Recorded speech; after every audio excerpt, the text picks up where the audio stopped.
Coisas grandes e ocultas que tu não sabes. Então veja que esse versículo dessa manhã, junto com o pastor Benê, é um versículo para você colocar na sua memória e fazer dele a sua oração quando você estiver clamando, quando você estiver orando. Você vê que nesse capítulo 33, a palavra de Deus vem para Jeremias, ele estando ainda encerrado no pátio da guarda. Por que ele estava encerrado? Porque Jeremias, ele era um homem de confusão. Pastor, como assim homem de confusão? Aonde ele chegava como profeta, ele causava confusão, porque Deus estava com ele.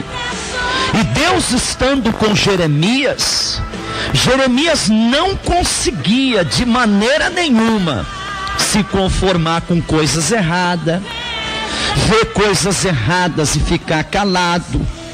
Ele não conseguia estar entre família e ver até as coisas caminhando fora da vontade de Deus e não falar nada. Então ele era, na realidade, um arrumador de encrenca. Porque quando você começa a viver a verdade, meu amigo, quando você decide temer a Deus, não é ser esse crente que você anda sendo, não, esse Raimundo, que você tem um pé dentro da igreja e um pé no mundo, não. Não é ser esse crente que você vai domingo na igreja e na segunda-feira tu vai para a casa da amante, tu vai tomar cerveja, vai tomar pinga com mel. Não é esse tipo de crente não, viu? Isso aí tu tem que buscar libertação, tu tem que se converter.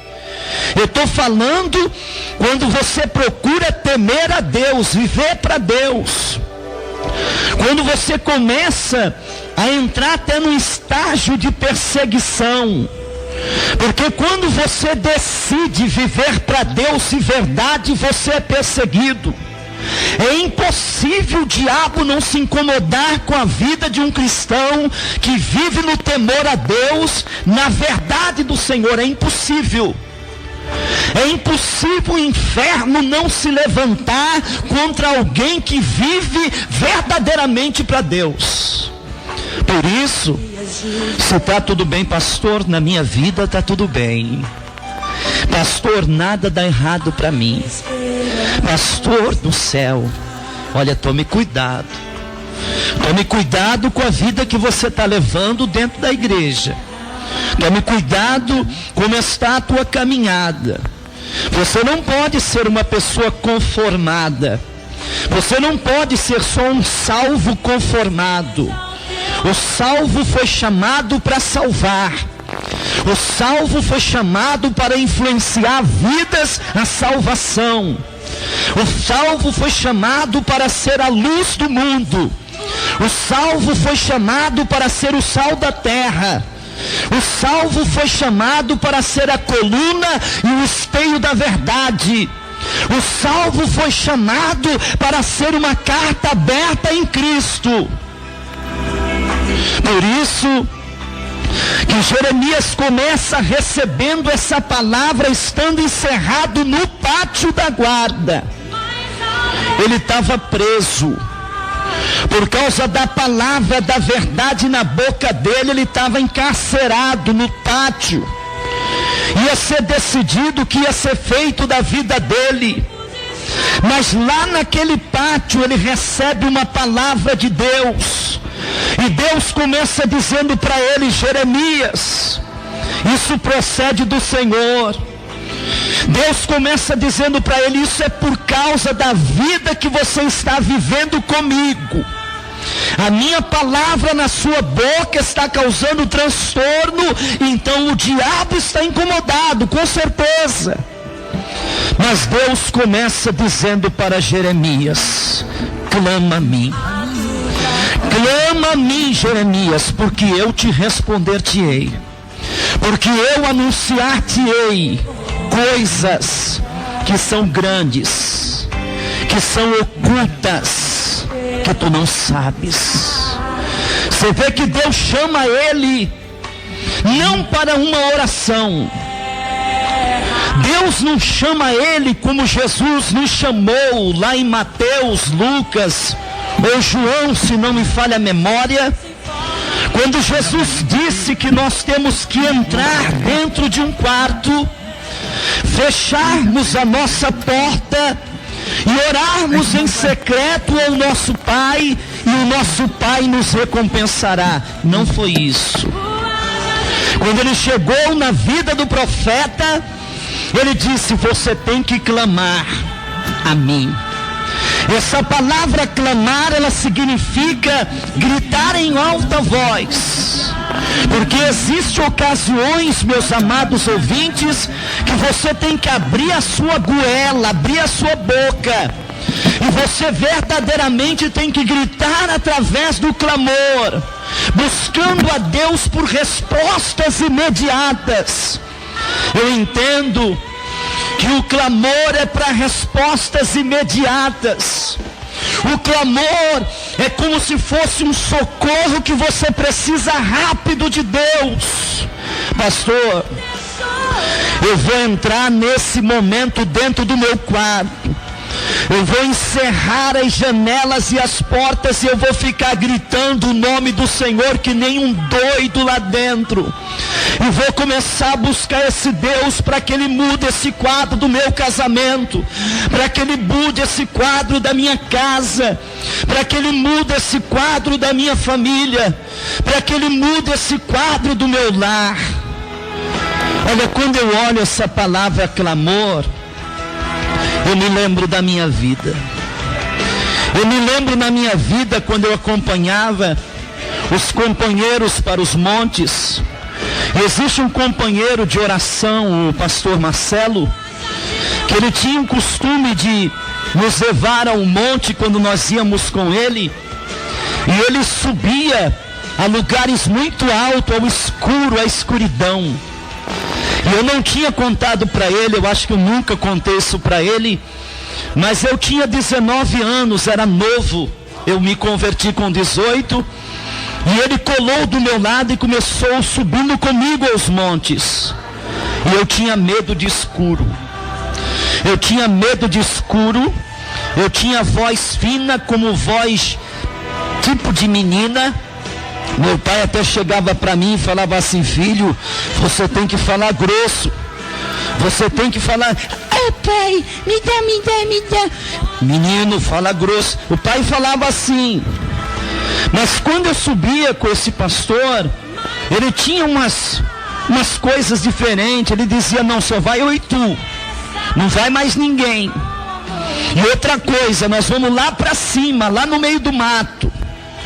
E eu não falava para ele, mas eu tinha medo de escuro. Aí os primeiros dias nós chegamos lá, eu disse: nós vamos orar onde, pastor? Nós subimos num lugar, amado, que eu olhava para ele aproximadamente 20 centímetros a 30, 40 centímetros de distância. Eu não conseguia ver ele de tamanha escuridão. Ele disse: nós vamos orar aqui, vaso. Nós temos que orar aqui, que é um lugar virgem, que ninguém vem para cá. E outra coisa, nós vamos fazer um clamor no particular. Eu vou te deixar aqui, eu vou mais lá pro meio. Eu falei: rapaz, na minha mente, eu falei: é agora, e o diabo eu vou te pegar. Ah, se aparecer um bicho, ah, se aparecer isso, aquilo. Ele foi. Mas ali, aquele rapaz de 19 anos de idade começou a abrir sua boca e clamar. Aquela voz fina começou engrossando. Aquele medo começou desaparecendo. Aquelas árvores que eram escuras começaram a acender com uma glória. A presença de um Deus invisível e real começa se aproximando, onde até o cabelo do seu corpo começa a ficar para cima. Os demônios começam a circular você, jogando seta, dizendo que vai fazer e acontecer. Mas um Deus aparece para você e fala: clama a mim, me busca porque eu vou te revelar. Você quer revelações, você quer coisas profundas, você quer conhecer a minha palavra no oculto, você quer ter sabedoria que não se conhece dentro de um colégio de faculdade, com um anel de ouro, com uma pedra de brilhante vermelha, preta, ou sei lá que pedra é essa que se põe no dedo. Você quer conhecer coisa gloriosa? Aproxime de mim nas madrugadas, no meio das matas, em oração em cima dos montes. Lance suas lágrimas aos meus pés e grite ao meu nome. E me chama a atenção porque ele fala para Jeremias: clama a mim porque eu vou te responder. Esse Deus é um Deus de resposta. Eu vou te anunciar. Esse Deus é um Deus que anuncia. Além dele responder o teu clamor, além dele responder e atender, ele ainda anuncia a tua vitória, que ele vai abrir porta, que ele vai manifestar a grandeza dele, que ele vai salvar, que ele vai operar, que ele vai curar, que ele vai restaurar, porque esse é o poder de Deus. Eu vou anunciar coisas grandes. Eu quero profetizar que esse Deus vai fazer coisas grandes na nossa vida. Coisas ocultas. As coisas ocultas de Deus está para quem busca Ele. As coisas ocultas de Deus está para quem clame a Ele. Eu sou de uma época que, quando nós éramos convidados para alegar uma igreja, para alegrar um rebanho de um companheiro de ministério, nós dedicávamos de 2 a 3 dias no monte de oração, acordado em vigília de jejum, para receber de Deus no joelho e na lágrima a mensagem para pregar naquele culto. Hoje nós encontramos uma série de mensagens geradas dentro de um micro-ondas, onde se joga-se uma palavra lá dentro e se tecla uma tecla chamada Google, e aparece um campo de referências e abrange-se tantas coisas, e dentro de uma técnica se põe aquilo dentro de um livro e se expõe ao povo, e muitas vezes o povo não é liberto, não é curado, não é restaurado, não é regenerado, e às vezes começamos a gerar uma geração de crentes que não conhece oração, não conhece leitura da palavra, não conhece jejum. Você acredita que tem crente que nunca leu a Bíblia inteira? Você acredita que tem crente que nunca fez um jejum? Você acredita que tem crente que há anos da igreja não sabe falar o nome dos 12 apóstolos? Você acredita que tem crente que, se você perguntar para ele quem foi o apóstolo que andou em cima das águas, ele não sabe? Quem foi o pregador que pregou e o rapaz ficou ouvindo o sermão e dormiu e caiu? Não sabe o nome do rapaz que caiu e morreu, o pregador que pregou. Não sabe o nome do apóstolo que a sombra dele curava. Não sabe o nome do evangelista que pregava e os paralíticos e os demônios saíam correndo, gritando. Se você pergunta para ele, os 12 caras que jogam no time dele, ele sabe de cor, salteado até os reserva, mas ele não sabe falar os caras que fazem parte do time de Jesus Cristo. Por isso nós estamos buscando a Deus esse ano de 2018, e Deus falou para mim que Ele vai rearratar, Ele vai ressuscitar uma geração e vai tirar da sepultura crentes que já morreram, já não ora mais, não busca mais, não clama mais, mas vão reativar a sua vida com Deus. Por isso o Senhor diz para você: clame a mim e eu te responder-te-ei, e eu anunciar-te-ei coisas grandes, coisas ocultas que tu não sabes. Bom dia, povo de Deus. Bom dia, povo de Deus.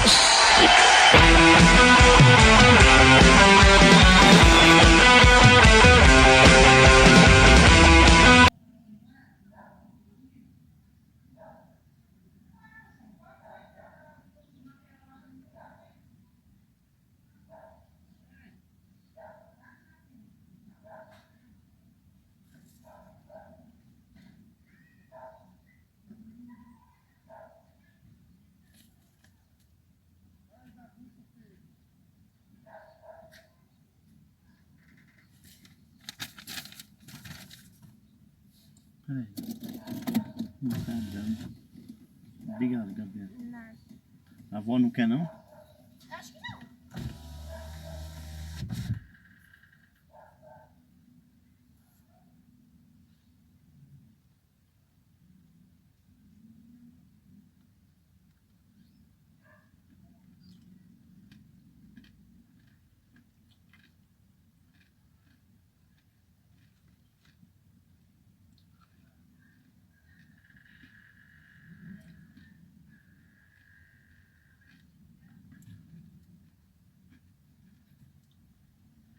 Nossa.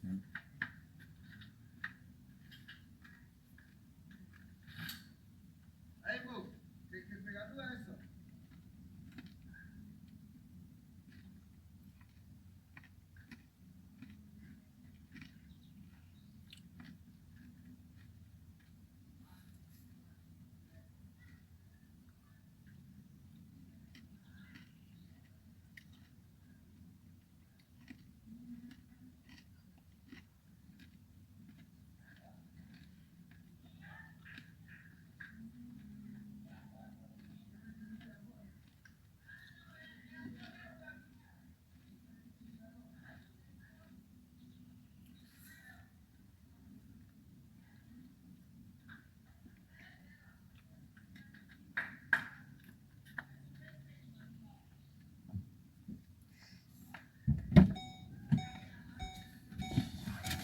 Pegado essa qual?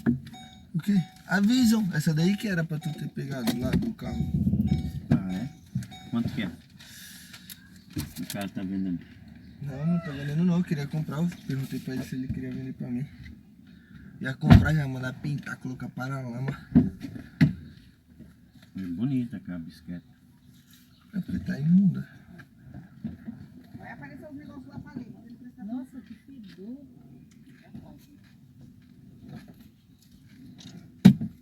Comprei, ó. É lá no Bradesco da É Vida. foda. Ela vai ver contigo? O João que vai ver? É, ele vai entrar Ah. com ela. Ele já fez alguma vez? Ele sabe, né? Ele é inteligente. É que banco é? Bradesco lá da Avenida. Acho que era no Itaú, já tinha que ir no Itaú. Ou no Santander. Mas tá andando rápido. 2 pontos ainda. Liga 2 pontos de gasolina. É Gasolina, gasolina aqui Tem que só. confiar tudo que é gasolina de de bom de mim. monte, né? Vai Não até o andar nunca Guarujá na e volta rapa, umas não 10 andar, vezes. Nada de merreca. Vai no Guarujá e volta umas